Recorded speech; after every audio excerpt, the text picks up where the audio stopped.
ಶೋಭಾ ಕಚೇರಿಯಿಂದ ದಣಿದು ಬಂದು ಆರಾಮ ಕುರ್ಚಿಯ ಮೇಲೆ ಕಣ್ಣು ಮುಚ್ಚಿ ಕುಳಿತಿದ್ದಳು. ತಾನು ದಣಿದು ಬಂದಿದ್ದೇನೆ ಎಂದು ಅವಳಿಗೆ ಗೊತ್ತಿತ್ತು. ಆದರೂ ಆಕೆಯ ಅತ್ತಿಗೆ ಮಕ್ಕಳಿಗೆ ಹೋಂವರ್ಕ್ ಮಾಡಿಸುತ್ತಿದ್ದಳು. ಆಕೆಗಾಗಿ ಒಂದು ಕಪ್ ಚಹಾವನ್ನು ಸಹ ಮಾಡಿಕೊಡಲಿಲ್ಲ. ಚಹಾವನ್ನು ಸಹ ಅವಳೇ ಮಾಡಿಕೊಳ್ಳಬೇಕಿತ್ತು. ಆಗ ಆಕೆಯ ಸಹೋದರ ವಿಜಯ್ ಆಕೆಯ ಕೋಣೆಗೆ ಬಂದು, ಶೋಭಾ, ದಯವಿಟ್ಟು 3 ಲಕ್ಷದ ಚೆಕ್ಗೆ ಸಹಿ ಮಾಡು. ಮಕ್ಕಳ ಶಾಲಾ ಶುಲ್ಕವನ್ನು ಕಟ್ಟಬೇಕು ಮತ್ತು ಕೆಲವು ಅಗತ್ಯ ಕೆಲಸಗಳಿವೆ ಎಂದನು. ಶೋಭಾ ಆಶ್ಚರ್ಯದಿಂದ, ಅಣ್ಣ, ಇಷ್ಟೊಂದು ದೊಡ್ಡ ಮೊತ್ತದ ಅವಶ್ಯಕತೆ ಏನಿದೆ ಎಂದು ಕೇಳಿದಳು. ವಿಜಯ್ ಸಿಟ್ಟಿನಿಂದ, ನೋಡು ಶೋಭಾ, ಸುಮ್ಮನೆ ಸಹಿ ಮಾಡು. ಯಾಕೆ ಪ್ರಶ್ನೆಗಳನ್ನು ಕೇಳುತ್ತಿರುವೆ? ನಿನಗೇನು ಸಂಸಾರ ಇಲ್ಲವಲ್ಲ, ಆದ್ದರಿಂದ ನೀನು ನನಗೆ ಈ ಹಣವನ್ನು ಕೊಡು. ನಿನ್ನ ಬ್ಯಾಂಕ್ ಬ್ಯಾಲೆನ್ಸ್ ಹೆಚ್ಚಿಸಿಕೊಂಡು ಏನು ಮಾಡುತ್ತೀಯಾ ಎಂದು ಗದರಿಸಿದನು. ಈ ಮಾತುಗಳು ನೇರವಾಗಿ ಆಕೆಯ ಹೃದಯಕ್ಕೆ ನಾಟಿದವು. ಅವಳ ಮನಸ್ಸು ಒಂದು ಕ್ಷಣ ನಡುಗಿತು, ಆದರೆ ಮುಖ ಶಾಂತವಾಗಿತ್ತು. ಅವಳು ಚೆಕ್ ಬುಕ್ ತೆಗೆದುಕೊಂಡು ಮುಚ್ಚಿ ಗಂಭೀರ ಧ್ವನಿಯಲ್ಲಿ, ನಿಮ್ಮಿಂದಲೇ ನನ್ನ ಜೀವನದಲ್ಲಿ ಎಂದಿಗೂ ಸಂಸಾರ ಆಗಲು ಸಾಧ್ಯವಾಗಲಿಲ್ಲ. ನನಗಾಗಿ ಬಂದ ಸಂಬಂಧಗಳಲ್ಲೆಲ್ಲ ನೀವು ಏನಾದರೊಂದು ತಪ್ಪು ಹುಡುಕಿ ಬೇಡವೆಂದಿದ್ದೀರಿ. ಹಾಗಾದರೆ ನನ್ನ ಸಂಸಾರ ಹೇಗೆ ಆಗಲು ಸಾಧ್ಯ ಎಂದಳು. ಹೀಗೆ ಹೇಳುವಾಗ ಅವಳ ಧ್ವನಿ ಗದ್ಗದಿತವಾಗಿತ್ತು. ತುಂಬಿದ ಗಂಟಲಿನಿಂದ, ಅಪ್ಪ ಹೋದ ನಂತರ ಅಮ್ಮ ನಮ್ಮನ್ನು ಎಷ್ಟು ಕಷ್ಟಪಟ್ಟು ಬೆಳೆಸಿದಳು. ಅಮ್ಮನ ಕಷ್ಟಗಳನ್ನು ನೋಡಿ ನೀವು ಬೆಳೆದಿದ್ದೀರಿ. ಆದರೂ ನೀವು ಎಂದಿಗೂ ಮುಂದೆ ಬಂದು ಆಕೆಯ ಜವಾಬ್ದಾರಿಗಳನ್ನು ಹಗುರಾಗಿಸಲು ಪ್ರಯತ್ನಿಸಲಿಲ್ಲ.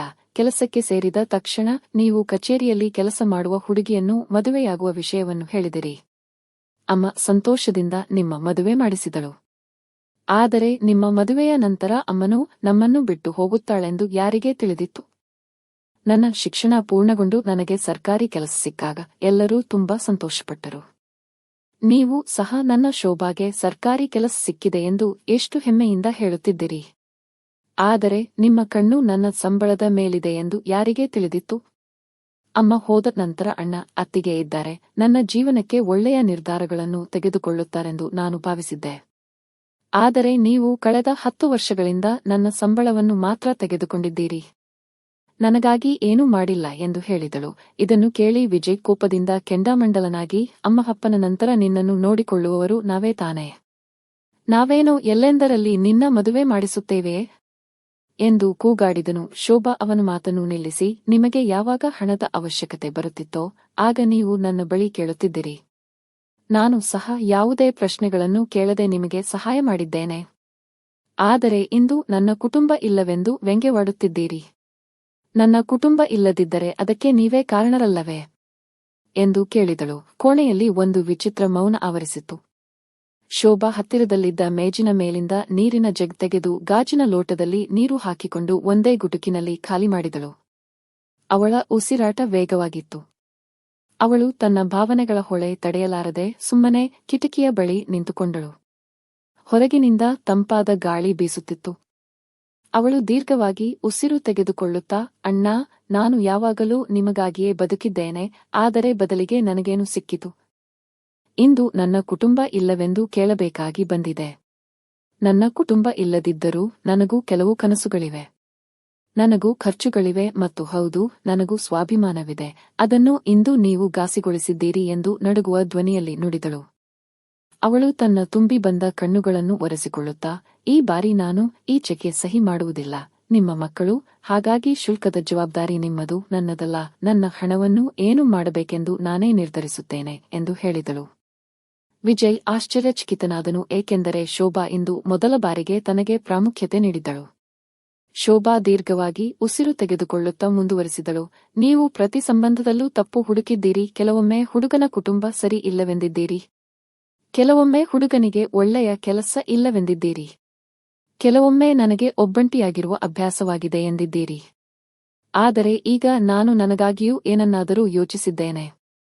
ಮಾಮ ನನಗಾಗಿ ಒಂದು ಸಂಬಂಧ ನೋಡಿದ್ದಾರೆ ಮತ್ತು ಈ ಬಾರಿ ಎಲ್ಲಾ ನಿರ್ಧಾರಗಳನ್ನು ನಾನೇ ತೆಗೆದುಕೊಳ್ಳುತ್ತೇನೆ. ಮಾಮ ನನ್ನ ಶತ್ರುವಲ್ಲ, ಅವರು ನನ್ನ ಒಳಿತನ್ನೇ ಬಯಸುತ್ತಾರೆ.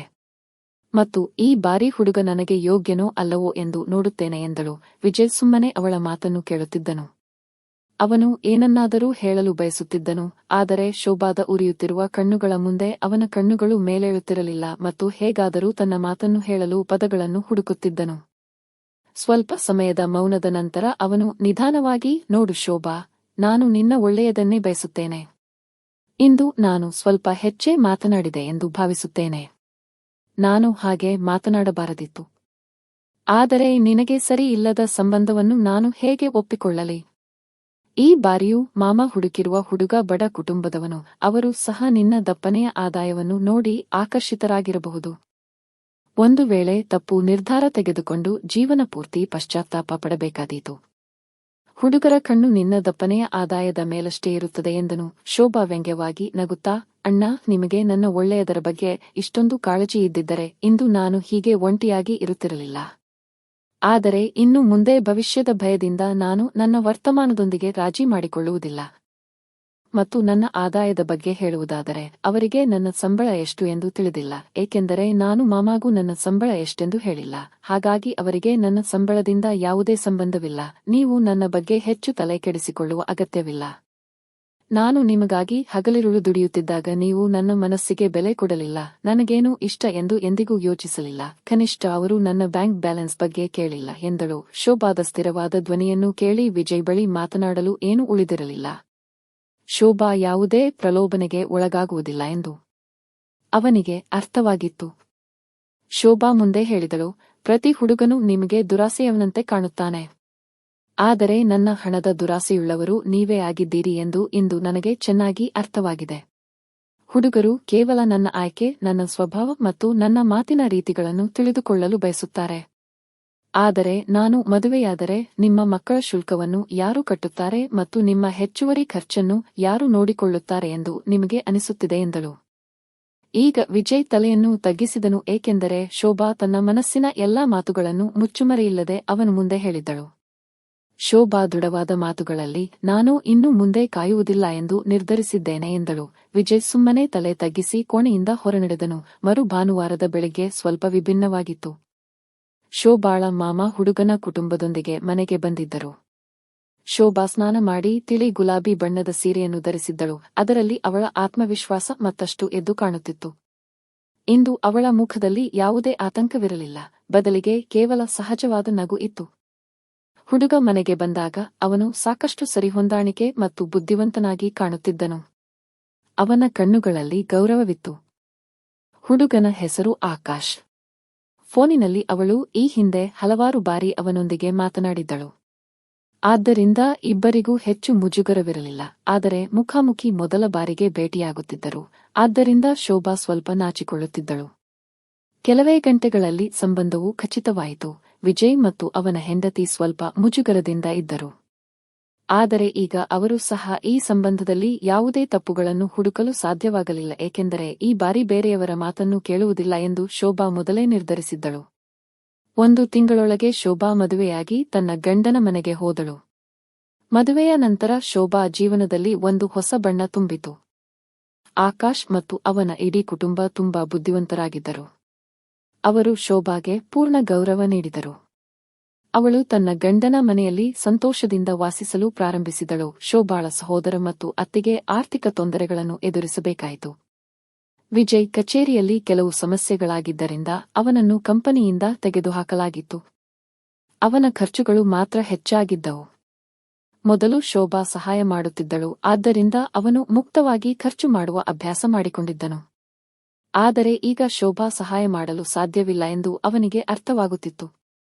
ಈಗ ಆರ್ಥಿಕ ಸಮಸ್ಯೆಗಳೊಂದಿಗೆ ಹೋರಾಡುತ್ತಿದ್ದ ವಿಜಯ್ ತನ್ನ ತಪ್ಪುಗಳನ್ನು ಅರಿತುಕೊಂಡನು. ಅವನು ತನ್ನ ಸಹೋದರಿಯನ್ನು ಹೇಗೆ ಬಳಸಿಕೊಂಡನು ಎಂದು ತಿಳಿದುಕೊಂಡನು.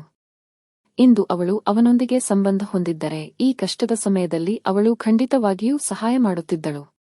ಆದರೆ ಅವರು ಒಳ್ಳೆಯ ಸಮಯದಲ್ಲಿ ಮಾತ್ರ ಅವಳ ಲಾಭವನ್ನು ಪಡೆದಿದ್ದರು. ಆದ್ದರಿಂದ ನಿಜವಾಗಿಯೂ ಕೆಟ್ಟ ಸಮಯ ಬಂದಾಗ ಶೋಭಾ ಅವರಿಗೆ ಸಹಾಯ ಮಾಡಲು ಅಲ್ಲಿ ಇರಲಿಲ್ಲ. ಸ್ನೇಹಿತರೆ, ಕುಟುಂಬವು ಎಷ್ಟೇ ಪ್ರೀತಿ ಪಾತ್ರವಾಗಿರಲಿ, ನಿಮ್ಮ ಜೀವನದ ನಿರ್ಧಾರಗಳನ್ನು ನೀವೇ ತೆಗೆದುಕೊಳ್ಳುವುದು ನಿಜವಾದ ಸ್ವಾತಂತ್ರ್ಯ. ಸ್ವಾಭಿಮಾನ ಮತ್ತು ತಿಳುವಳಿಕೆಯಿಂದ ಸಂಬಂಧಗಳನ್ನು ನಿರ್ವಹಿಸಿದಾಗ ಜೀವನದಲ್ಲಿ ನಿಜವಾದ ಸಂತೋಷ ಸಿಗುತ್ತದೆ. ಸ್ನೇಹಿತರೆ, ನಿಮಗೆ ನನ್ನ ಈ ಕಥೆಯು ಇಷ್ಟವಾಗಿದೆ ಎಂದು ಭಾವಿಸುತ್ತೇನೆ ಮತ್ತು ಹೊಸ ಕಥೆಗಳಿಗಾಗಿ ನಮ್ಮ ಚಾನೆಲ್ ಅನ್ನು ಸಬ್ಸ್ಕ್ರೈಬ್ ಮಾಡಲು ಮರೆಯದಿರಿ. ಧನ್ಯವಾದಗಳು.